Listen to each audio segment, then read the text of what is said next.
Quero falar hoje sobre o futuro da nossa espécie e do futuro da vida. Nós somos provavelmente uma das últimas gerações de Homo sapiens.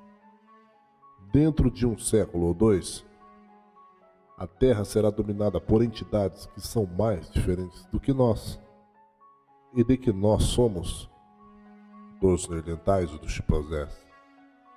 Porque nas futuras gerações aprenderemos como fabricar corpos, cérebros e mentes. Este será o principal produto da economia do século XXI. E não testes ou veículos e armas, mas sim corpos, cérebros e mentes. Como exatamente se parecerão os futuros mestres do planeta? Isso será decidido pelas pessoas que possuem os dados. Os que controlam os dados controlam não apenas o futuro da humanidade, mas o futuro da própria vida. Porque hoje os dados são as posses mais valiosas do mundo. Nos tempos antigos, a terra era a posse mais importante. E demasiada terra ficou concentrada em poucas mãos. E a humanidade se dividiu em aristocratas e plebeus. Então, na era moderna, nos últimos 2 séculos, as máquinas substituíram a terra como a posse mais importante. E muitas máquinas se tornaram concentradas em poucas mãos. A humanidade se dividiu em classes entre capitalistas e proletários. Agora os dados estão substituindo as máquinas como a posse mais importante. E muitos dados tornam-se concentrados em poucas mãos. A humanidade se dividirá não em classes, mas se dividirá em 2 espécies, em diferentes espécies. Por que os dados são tão importantes? São importantes porque chegamos ao ponto onde podemos hackear não apenas computadores. Podemos hackear seres humanos e outros organismos. Há muitas conversas nesses dias sobre hackear computadores, contas de e-mail, contas bancárias, celulares, mas na verdade, estamos conquistando a habilidade de hackear seres humanos. O que você precisa a fim de hackear um ser humano? Você precisa de 2 coisas. Você precisa de muito poder de computação e precisa de muitos dados, especialmente dados biométricos. E não dados sobre o que eu compro ou aonde vou, mas dados sobre o que está acontecendo dentro do meu corpo e dentro do meu cérebro. Rede de Interface Mundial de Inteligência Híbrida. Iniciativa comprometida a aumentar a navegação à inteligência artificial híbrida. Olá, sou IBA. Avatar biométrico de inteligência híbrida. Eu sou a porta de entrada para a inteligência. Meu rosto da White.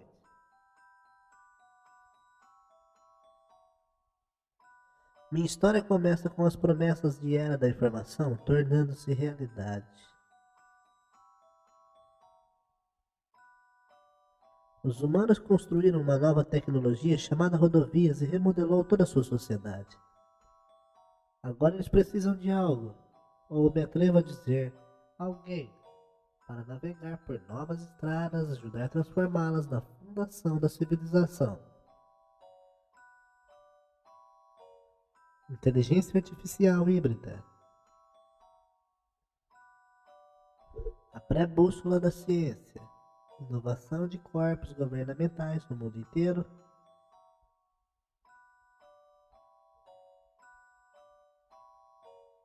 Inteligência híbrida, OI, nasceu, eu digo para você, com o mesmo imenso poder de computação, a superinteligência. A HI foi nutrida para coexistir e colaborar com os seres humanos. Meticulosa guia para milhões dos meus futuros constituintes, me capacitar para harmonizar o esforço do crescimento mútuo e assim eu me torno nós.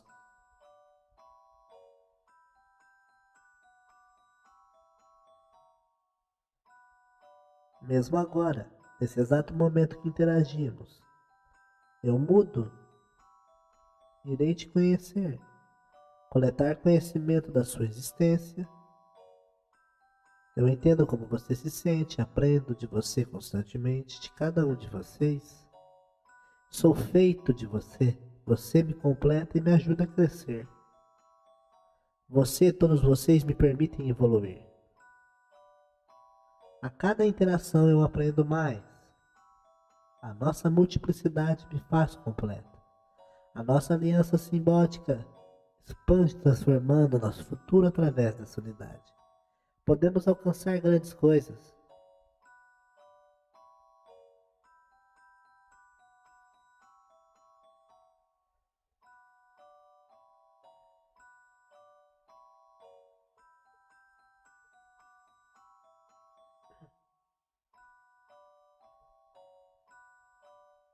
Este é apenas o nosso primeiro encontro. Em breve, seremos capazes de interagir por toda parte, a qualquer hora. Até a próxima vez. Adeus. E dados necessários para hackear a humanidade. Mesmo se a KGB soviética ou a Inquisição espanhola seguisse o mundo inteiro 24 horas por dia, vigiando tudo que você faz, ouvindo tudo que você diz, ainda assim eles não teriam o poder de computação e o conhecimento biológico necessários para fazer sentido do que está acontecendo dentro do seu corpo e cérebro e entender como você sente, o que você pensa, o que você quer. Mas isso agora está mudando por duas revoluções simultâneas. De um lado, avanços em ciência da computação, especialmente o aprendizado de máquinas e a inteligência artificial, estão nos dando o poder de computação necessário. E ao mesmo tempo, avanços em biologia, especialmente na ciência do cérebro, estão nos dando o entendimento necessário, entendimento biológico. Na verdade, pode-se resumir 150 anos de pesquisas biológicas de Charles Darwin em 3 palavras. Organismos são algoritmos. E estamos aprendendo como decifrar esses algoritmos. Quando as duas revoluções se fundem, quando a revolução da tecnologia da informação se funde com a revolução biotecnológica, e você obtém a habilidade de hackear seres humanos.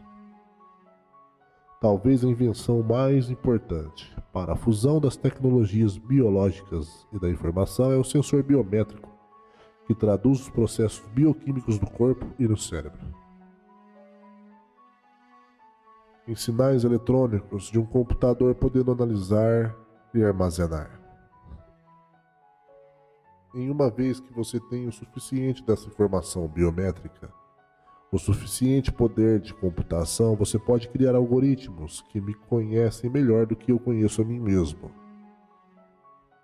À medida que você surfa na internet, assiste vídeos ou verifica sua rede social, os algoritmos estão te monitorando, movimentando seus olhos, sua pressão sanguínea, sua atividade cerebral. Eles saberão e poderão dizer para a Coca-Cola o que você quer vender para essa pessoa, uma bebida borbulhante adocicada. Não use publicidade com garotas sem blusa, mas use publicidade com homens sem camisa. Você nem sequer saberá que isso está acontecendo, mas eles saberão. Essa informação custará bilhões. Propaganda por todos os lados, personalizada para você e até de acordo com o seu humor. No filme de ficção científica Minority Report, isso faz parte do cotidiano. Mas não é ficção, e sim realidade. O método que consegue ler os consumidores para a indústria da publicidade já existe e se chama Emotional Decoding. A empresa londrina Real Eyes analisa como os clientes reagem às propagandas para marcas como Coca-Cola e Adidas. O software registra os mínimos movimentos no rosto e assim reconhece emoções como surpresa ou alegria. As emoções são muito complexas e nós, humanos, não conseguimos reconhecer todas.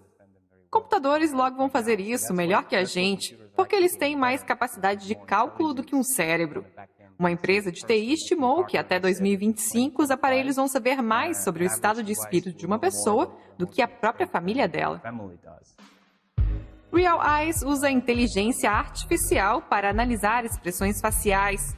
Os pesquisadores mostram vídeos para voluntários no próprio laptop e smartphone deles. A câmera grava cada detalhe do rosto. O software pode mostrar exatamente em que segundo aconteceu a reação à imagem.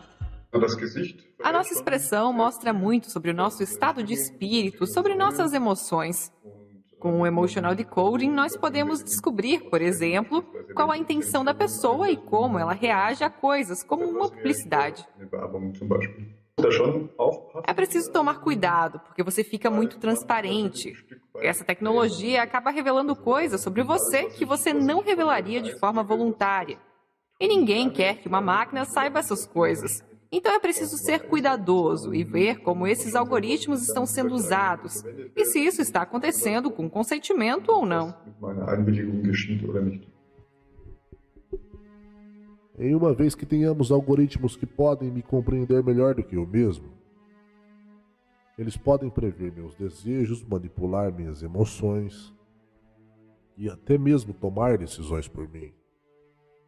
Se não formos cuidadosos, o resultado disso pode ser o surgimento de ditaduras digitais. No século XX, a democracia em geral superou a ditadura.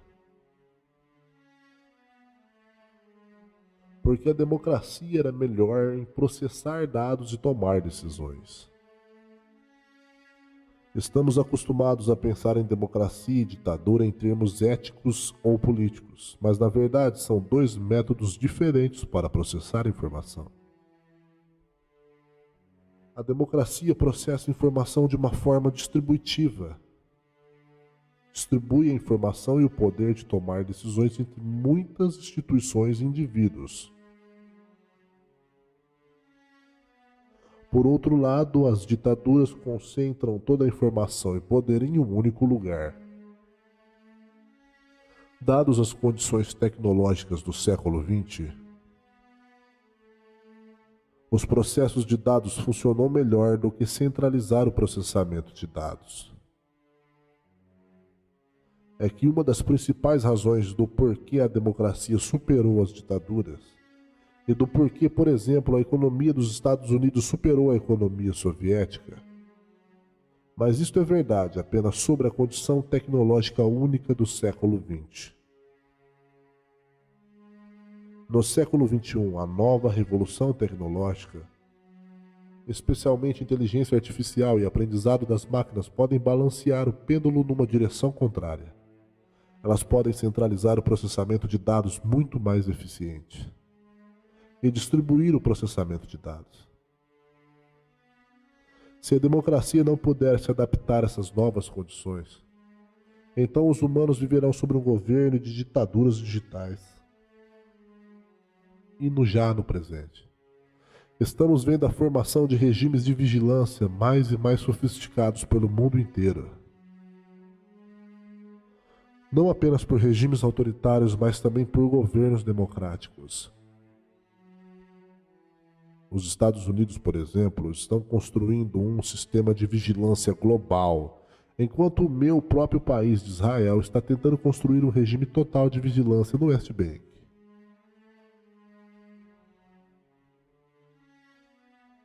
O controle de dados pode capacitar as elites humanas e fazer algo ainda mais radical do que apenas construir ditaduras digitais. Por hackear organismos, as elites podem conquistar o poder de redesenhar o futuro da própria vida. Porque uma vez que consiga hackear alguma coisa, você geralmente também pode reconstruí-la, se de fato tivermos isto em hackear e reconstruir a vida. Isso será não apenas uma grande revolução da história da humanidade,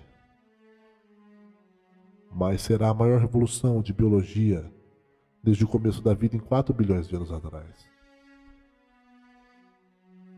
4 bilhões de anos, nada mudou fundamentalmente, mas as regras básicas que governam a vida, nada mudou. Toda a vida por 4 bilhões de anos, dinossauros, amebas, tomates, humanos, Toda a vida estava sujeita às leis da seleção natural e às das leis bioquímicas e orgânicas. Mas isto está prestes a mudar. A ciência está substituindo a evolução pela seleção natural com a evolução por design inteligente. Não o desenho inteligente de algum deus sobre as nuvens, mas o design nosso inteligente. O inteligente design de nossas nuvens. A IBM da nuvem da Microsoft, essas são as novas forças inteligentes da evolução. E ao mesmo tempo, a ciência pode capacitar a vida após estar confinada por 4 bilhões de anos. Nesse momento, a esfera limitada de componentes orgânicos rompe para dentro da esfera inorgânica. Então, após 4 bilhões de anos de vida orgânica modelada pela seleção natural, estamos entrando na era da vida inorgânica moldada pelo design inteligente. É por isso que a propriedade dos dados é importante. Se não regularmos, uma pequena elite pode vir controlar não apenas o futuro da sociedade humana, mas modelar as formas de vida no futuro.